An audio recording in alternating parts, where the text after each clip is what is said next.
What's up, guys? Today I'm talking to Albert Battoo. Albert is a native of Trinidad and Tobago. Albert has been in the sport fishing industry for over 20 years. He was formerly employed by the famed Tropic Star Lodge in Panama, but now he plies his trade in Costa Rica.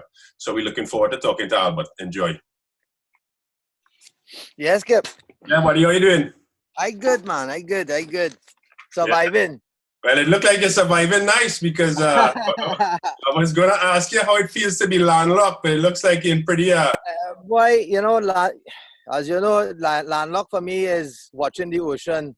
Right. And that's to me the ultimate therapy for surviving coronavirus, yes, Of course, you in Costa Rica on the Pacific coast. How is the government in Costa Rica that handle the whole situation?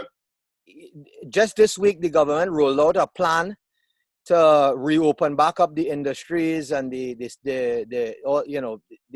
tourist sector, and they're relaxing a lot of the quarantines and stuff like that. But in my area, well, for example, over Costa Rica in general, they have over 220,000 people employed in the tourism industry. Wow. And in my area alone, there are probably 250 families, close to 250 families that have been directly affected by the tourism, because we are all in the tourist business on my coast. Right. From Carrillo, Samara, Nosara, Flamengo, Tamarindo, Papagayo, all the big hotspots where the snowbirds come down here every year from December to March, April, and it's a lot of these families are out of work. In terms of Las Ventanas and Carrillo, I have had many clients that have had to postpone their trips over the last few months, and they are having most trouble right now rescheduling their arrivals. I don't think we will see any regular travel until the latter part of June, early July, which is still a couple of months away. Yeah, I going through the same scenario now, but I'm afraid that I'm probably not going to see any activity till later than that, maybe September, October, but still hoping to salvage something before the year is done. So for the past 10 to 15 years, Costa Rica has made major advances in the tourism sector, both in sport fishing tourism and ecotourism. They've really exploded. What has contributed to that? This is a very tourism-friendly place, and I think that is because the population here and the government and they have really focused on tourism over the last 30 years. The tourism did not just happen by instant magic here. Correct. For example, the people, the customer service, the people here are generally happy people, and they want to work, and the culture here is they want to please you. They are very accommodating to international tourists. Even from the moment you get into the airport, you are greeted by friendly faces. You go to major resorts or even the small towns, they understand the value of the tourism dollar. And I think that is one of the core factors. A combination of being eco-friendly, tourist-friendly, and of course the natural proximity to the market is what I believe plays a very important role, if not the two most important factors. Really wanting it as a country is a big difference right there.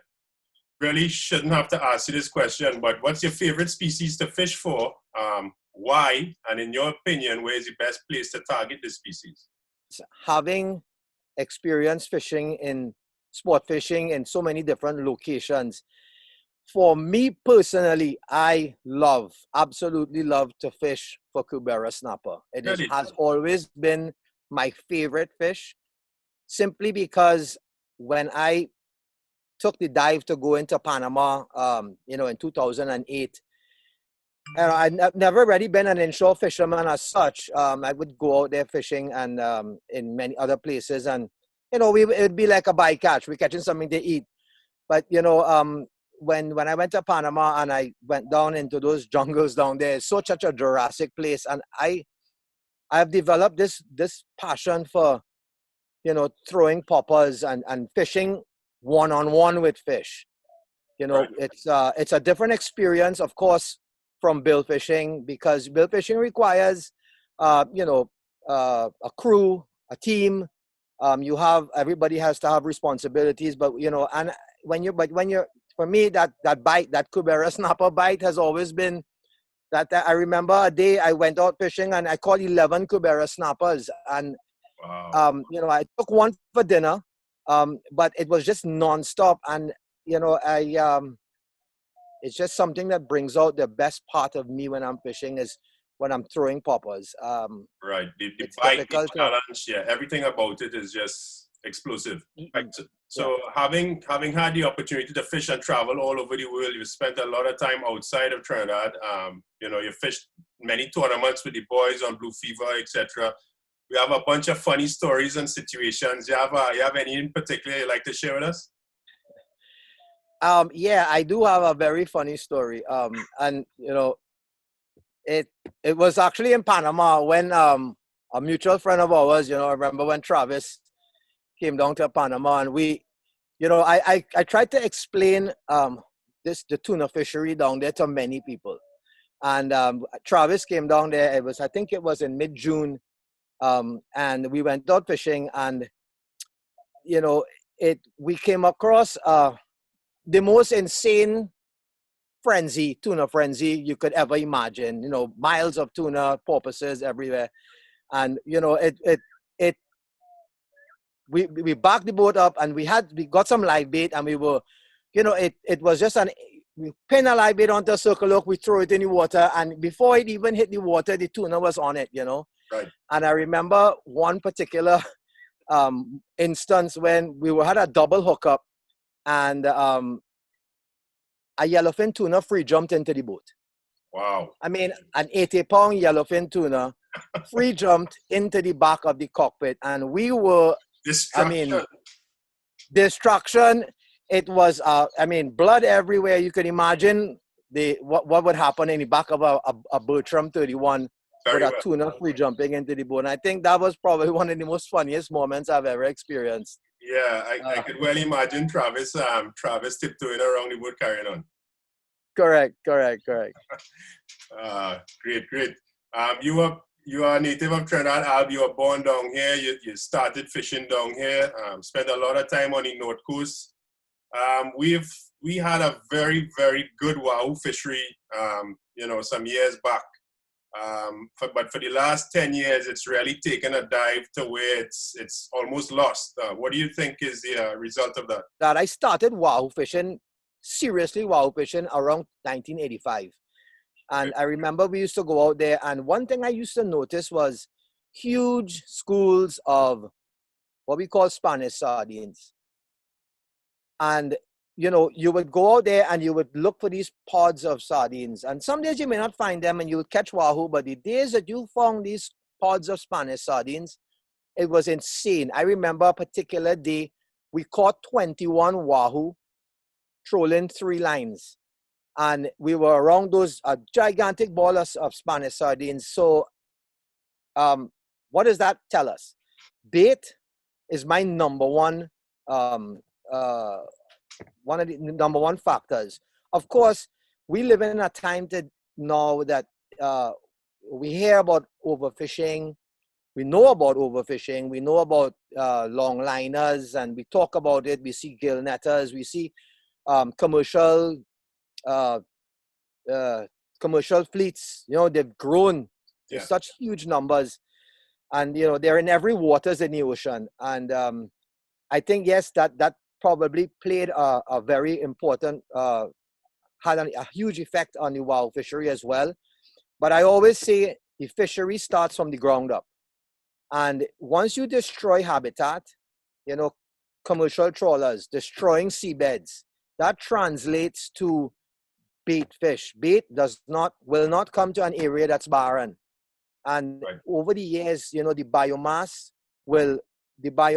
nature has a way of figuring it out. and I would say the biomass of bait will move to a more productive area, and then fish will follow that. In terms of Trinidad and the Wahoo fishery, it's sad because I always, like you, always hope that one year we will go out there and it will be back, and we will catch 10 Wahoo in a day. And you know, the older I get, and the more I read and I study ocean fishing, fisheries, and it's just sad to. The reality is, it will probably never come back, Right. To the levels that it was. You know, my father used to say, back in the day when he was fishing in Trinidad, we used to catch big king mackerels in Scotland Bay and Gaspery Island, and that has never really returned. So it's a progression, and I think that fisheries like that have suffered dramatically, and there's little doubt in my mind that there will ever be a recovery.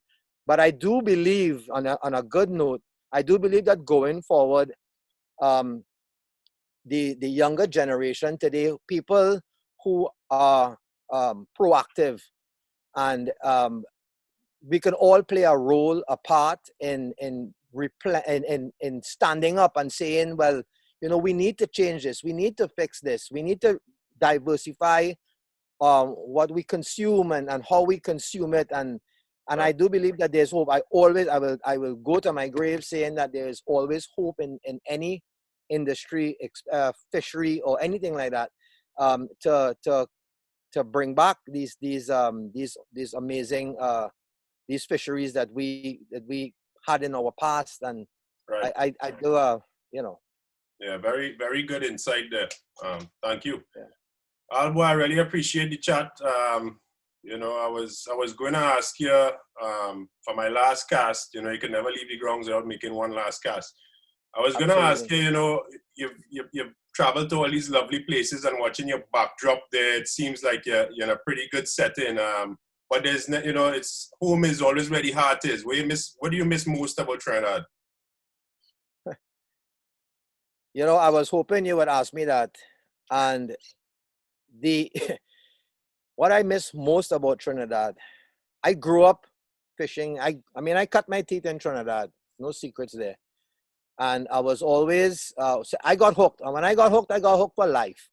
And I do absolutely miss fishing in Trinidad. Although there's fishing in Trinidad and Tobago, especially Tobago. Simple reason. And I'm sure you've experienced this or had this thought run through your head. There's just something about fishing in your own backyard. And the nostalgia I feel from setting out my lines, I would say, let's go to Tobago. I still remember days that we would go out there, even fishing with you and some of my clients that I brought down from Canada. We go out there. You just never know what you're going to catch in Tobago. And, some of the biggest fish I've ever seen has been off that little island. And,